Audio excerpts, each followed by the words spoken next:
من از این که تو خوشبختی نه آرومم نه دلگیرم، یه جوری زخم خوردم که نمیمونم نمیمیرم. تمام آرزوم این بود یه رویایی که شد دردم، یه بارم نوبت ما شد ببین چی آرزو کردم.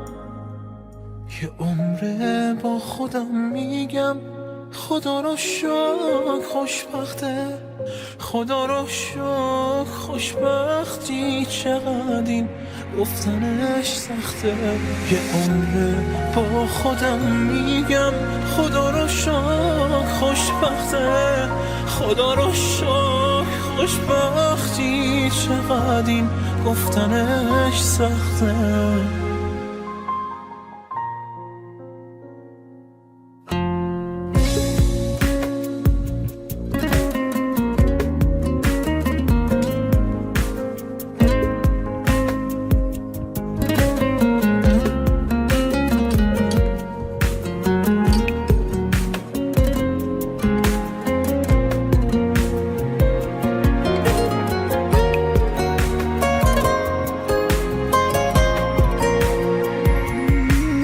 نه این که تو نمیدونی ولی این درد بیرحمه، یه چیزایی تو دنیا فقط یک مرد میفهمه.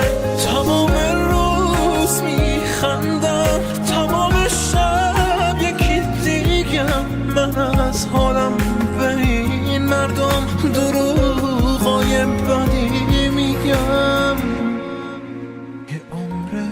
با خودم میگم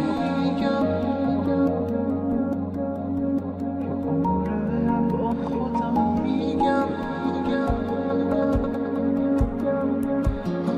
شای خوشبختی،